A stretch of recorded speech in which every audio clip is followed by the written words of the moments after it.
Tõenäoliselt on väga vähe kaameraseeriaid müüdud maailmas, kui on müüdud Canoni 3-numbrilisi, alates Canoni EOS 300-st. Sellesse seeriasse on nüüd tulnud uus järeltulija EOS 650T, mille näidise me oleme Canonilt enda kätte saanud ja vaatame teda nüüd lähemalt. Suurema stiilimuutuse tegi see seeria läbi siis, kui tuli välja EOS 600 ja väliselt oli kõige suurem vahe pööratav ekraan, mis on olemas ka sellel kaameral. Pööratav on ta igas suunas, saab ettepoole vaadata, saab tahapoole vaadata ka niimoodi ja igas muus võimalikus suunas, aga ekraanist räägime pärast veel. Ekraani pärast on need kaamerad muutunud matsakamaks, paksemaks, mis tegelikult mulle meeldib, sest siis nad istuvad mugavamalt peos. Üllataval kombel on Canon suutnud säilitada ka üpriski suure katvusega pildiotsija selle juures. Tavaliselt ekraaniga, pööratava ekraani kaameratel on päris väikesed lukuaugud need pildiotsijad. Täiesti uus 650T-l on siin peal olev stereo mikrofon. Lisaks stereo mikrofonile on olemas ka välise mikrofoni pesa, kui ka selle stereo mikrofonis peaks väheseks jääma. Mõned nupud on tal sellised päris kõrged, ma nüüd ei mäleta, kas need 600T-l kah sellised olid, mida on kindlasti nüüd kindega päris hea tabada. Ainukene nupp, mis on ebamugavalt madal, on see, aga vähemalt on ta ise väikese kõrgeliku pealt ja välgunupp ka on kindaga taga otsimiseks natukene ebamugavad. Peegelkaamerad on pildi tegemise aparaatidest juba ammu kasvanud üle foto-videokaamerateks ja päris palju professionaalset videotööd tehakse peegelkaameratega nende huvitavate lisavõimaluste tõttu, mida nad pakuvad võrreldes tavaliste kompaktsete videokaameratega. Videovõimalused on 650T-l päris tublisti edasi arenenud, täpselt samamoodi nagu nad 600T-l olid tubli samm edasi. Seekord on videorežiim saanud täiesti enda asendi voolunupul, mis lülitab siis koheselt videorežiimi. Ja video jaoks on kindlasti väga oluline uuendus ka see, et nüüd on tal faasituvastuse jaoks olemas eraldi pikslid sensoril, mis tähendab, et kui video käima panna, siis kaamera suudab üpriski talutava kiirusega fokusseerida video ajal ilma vahele sekkumiseta.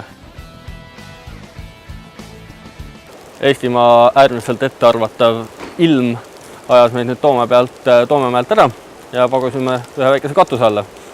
Nimelt kõige grandioossema katuse alla, mis Tartus on.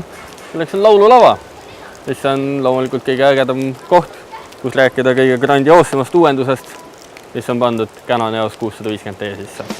Kõige olulisem uuendus, mis selle kaameraga on see, et see ekraan on puutetundlik. Okei, ta ei ole kõige esimene puutetundlik ekraan, mis kaameratel on olnud, aga ta on kõige esimene puutetundlik ekraan peegelkaameral ja ta on esimene ekraan, mis on mahutundlik, ehk siis ta reageerib üpriski mõistlikult puudutusele. Kui rääkida varasemalt olemas olnud funktsioonidest puutetundlike ekraanide juures on loomulikult piltide vaatamine niimoodi, aga nüüd on lisaks sellele võimalik neid pilte ka zoomida 2 näpuga. Aga lisaks sellele on väga palju, või esimest korda üldse on vähegi asjalikuks muutunud see kuunupp. Sellepärast, et see avab nüüd alati ekraani peal valikuvõimalused erinevate funktsioonide jaoks, mida ekraani peal teha.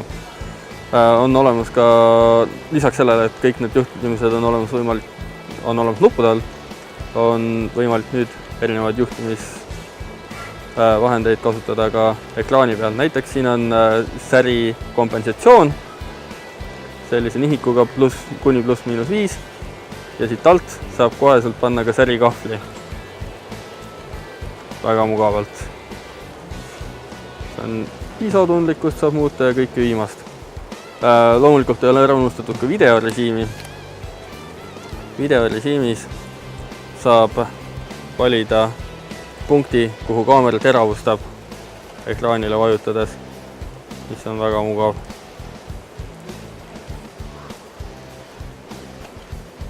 Ja saab loomulikult muuta ka erinevaid seadistusi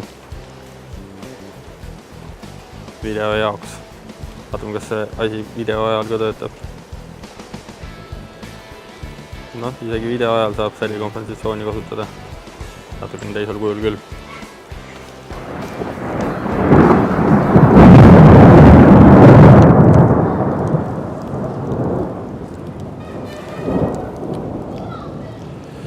Canoni uus 650D on esimene puutetundliku ekraaniga peegelkaamera, millel on päris palju uut sisse pakitud ja mis on väga kiire, väga tubli ja väga võimas.